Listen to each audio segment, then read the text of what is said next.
संवाद उपनिषद श्रृंखला में आज का विषय संप्रेषण और मन भाग 22।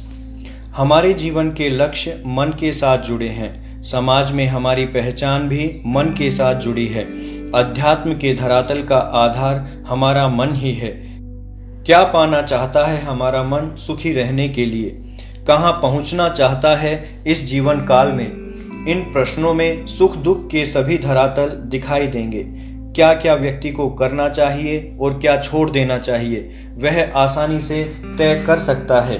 मन की चंचलता का कारण भी ये इंद्रियां ही हैं।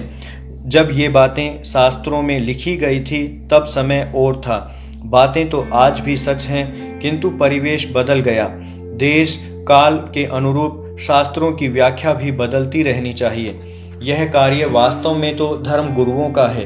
वे ही शास्त्रों का अध्ययन करते हैं। आज की शिक्षा में मन और इंद्रियों के संबंध में कोई चर्चा ही नहीं है। व्यक्ति तो आत्मा है, मन बुद्धि और शरीर उसके उपकरण हैं। शिक्षा चूंकि बुद्धि प्रधान है, अतः जीवन भी बुद्धि प्रधान होता जा रहा है। बुद्धि कोई खराब चीज हो ऐसा भी नहीं है। बुद्धि का उपयोग सही और गलत हो सकता है। वैसे बुद्धि सदा मन का अनुसरण करती है, मन की इच्छाओं को पूरा करने का मार्ग तय करती है। साधारण जीवनचर्या से लेकर वैज्ञानिक अनुसंधान तक पहुंच सकती है। मन प्राण वाक सदा साथ रहते हैं। जहां मन प्रधान होता है वहां प्राण अनुसरण करते हैं। जहां प्राण प्रधान होते हैं वहां मन सिमट जाता है। जीवन को कर्म और ज्ञान का संतुलन कहा गया है। कर्म शरीर का और ज्ञान बुद्धि का। शांति इन दोनों का लक्ष्य होता है। सुख प्राप्ति लक्ष्य होता है। सुख का अनुभव दोनों को ही नहीं होता। केवल मन ही सुखी या दुखी हो सकता है। अतः मूल में मन रहता है। मन भीतर है, अतः उसको समझने के लिए व्यक्ति को भी भीतर जाना पड़ता है। आज की शिक्षा में सारा व्यापार बाहरी जीवन पर आकर ठहर गया है। व्यक्ति बुद्धिमान कहलाने पर गर्व करता है। बुद्धिमान व्यक्ति यदि भीतर जाता है तो वह दूसरों से जल्दी आगे निकल सकता है। हृदय के योग से प्रज्ञा का जागरण कर सकता है, प्रज्ञावान बन सकता है। ऋतंभरा तत्र प्रज्ञा।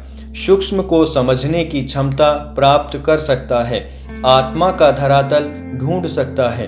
ईश्वर में तो बुद्धिमान को विश्वास हो ही नहीं सकता। इसके लिए तो भक्ति भावयुक्त हृदय चाहिए। बुद्धि की भूमिका को ध्यान से देखें तो समझ में आने लगेगा कि व्यक्ति हृदयहीन बनकर जीवन व्यतीत कर रहा है। जैसे जैसे उसकी बुद्धि प्रखर होती जाएगी वह हृदय से दूर होता जाएगा। आज के बुद्धिजीवी इसका उदाहरण हैं। वे इस प्रकार जी रहे हैं कि मन के संबंध भी दिमाग से निभाए जा रहे हैं। यहाँ तक कि प्रेम भी दिमाग से ही करते हैं, जो कि दिमाग का विषय ही नहीं है। प्रेम तो सोच समझकर नाप तोल कर करने का क्षेत्र नहीं है। यह तो भक्ति है। बुद्धि के कारण प्रेम भी व्यापार का रूप लेता जा रहा है। देने के साथ साथ लेना भी उतना ही अनिवार्य हो गया है। इस लेन देन का नाम ही व्यापार है। प्रेम तो व्यापार नहीं हो सकता। जहाँ लेन देन है वहाँ प्रेम नहीं। हिसाब हो सकता है, मैंने यह किया तुमने यह नहीं किया। अपेक्षाओं का एक पूरा शास्त्र कार्यरत रहता है। अहंकार के कारण प्रेम में भी दो व्यक्ति एक न होकर दो ही रहते हैं। फिर सुख की मिठास कैसे मिल सकती है? जब व्यक्ति सुख की तलाश शुरू करता है तब उसे अनेक बार मन को टटोलने की जरूरत पड़ती है।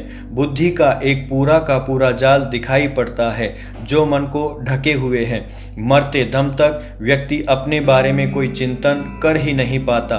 बाहर के ज्ञान से बाहर की जिंदगी जीकर मर गया होता है। अधिकांश इसी गलत फहमी में जीकर चले जाते हैं। मानव जीवन का उपयोग ही नहीं कर पाते। सुख के लिए भावनात्मक धरातल चाहिए, प्रेम चाहिए, सम्मान चाहिए, माधुर्य चाहिए, हृदय के खुले द्वार चाहिए। जिस ज्ञान के सहारे वह सेवानिवृत्त होता है वह उसके काम नहीं आता, होता विपरीत है। उस सारे ज्ञान सारी अवधारणाओं और दर्शनों को भुलाना पड़ता है, तब जाकर बुद्धि के अवरोध रुकते हैं। हृदय तक पहुंचने की पहली सीढ़ी है दिमाग को बंद करना, विचारों को शांत करना, चिंतन से हटकर मनन में प्रवेश करना, शब्द और भाषा को विराम देकर भावधारा में बहना। उसके बिना इंद्रियों के अनुभव भी मन तक नहीं पहुंच सकते, भले ही मन इंद्रियों का राजा हो। बुद्धि रूपी द्वारपाल उन्हें रोक देता है। हृदय में कोई अनुभव पहुंचता ही नहीं। अधिकांश पुरुष इसी वर्ग में आते हैं। पुरुषों की अपेक्षा स्त्रियां हृदयजीवी होती हैं। वहां भावों की प्रधानता है। वे भक्ति में आसानी से प्रवेश कर लेती हैं। वे प्रेम करना भी चाहती हैं और यह भी चाहती हैं कि उनसे भी कोई प्रेम करे। पुरुष जब नाप तोलकर बुद्धि के माध्यम से प्रेम करता है तो उसमें प्राकृतिक सहजता नहीं रह पाती। उसका यह गणित स्त्रियों को आसानी से संतुष्ट भी नहीं कर पाता। भाव भूमि के कारण ही स्त्रियां हर स्थिति में प्रसन्नता से गुजर जाती हैं। पुरुष के चेहरे पर हंसी कम ही दिखाई देती है या फिर दिखाना पड़ता है। यह दूसरी बात है कि शिक्षा ने स्त्रियों को भी बुद्धिजीवी बना देने का बीड़ा उठा लिया है। इस स्थिति में उनके जीवन का सुख भी धराशायी हो जाएगा। वे भी पुरुषों की तरह रूखी हो जाएंगी। आज तो दोनों एक दूसरे के पूरक हैं। एक बुद्धिजीवी है, दूसरा हृदयजीवी। कल दोनों बुद्धिजीवी हो जाएंगे। जीवन का मिठास बुद्धि के पट बंद रखने में ही है। इसका सुगम तरीका तो यही है कि घर में प्रवेश करने से पहले ही बुद्धि को शांत कर लिया जाए। इसे व्यापार के लिए ही छोड़ दें। जगत व्यवहार के लिए ही बुद्धि का उपयोग हो। घर में व्यक्ति हृदयजीवी बनकर रहे। यह बाद में नहीं हो पाता। शुरू से अभ्यास करें तभी मन पटु बन सकता है। इस पल को समझ पाना कठिन है। जब शांत मन अशांत हो जाता है या अशांत मन शांत हो जाता है, दोनों एक ही सिक्के के दो पहलू हैं। दिखाई भले ही अलग अलग देते हैं, मूल में एक ही हैं। शांति और अशांति मन की स्थितियां हैं। अच्छी बरसात हो जाए तो माली के मन में शांति और प्रसन्नता का भाव पैदा हो जाता है। वहीं कुम्हार का मन कार्य में अवरोध के कारण अशांत हो जाता है। मन भावनाओं का धरातल है। इच्छाएं सारी मन में पैदा होती हैं। बुद्धि और शरीर इन इच्छाओं की पूर्ति में व्यस्त रहते हैं। जब मन में कोई इच्छा न हो तो सब कुछ शांत हो जाता है। यह भी सत्य है कि मन है तो इच्छा भी है। मन भी इच्छा के साथ नया पैदा होता है और इच्छा पूर्ति के साथ मर भी जाता है। फिर नई इच्छा, फिर नया मन। मन स्वयं भी आत्मा का साधन ही तो है। आत्मा में जिस प्रकार का वातावरण होता है, इच्छा भी उसी के अनुरूप उठती है।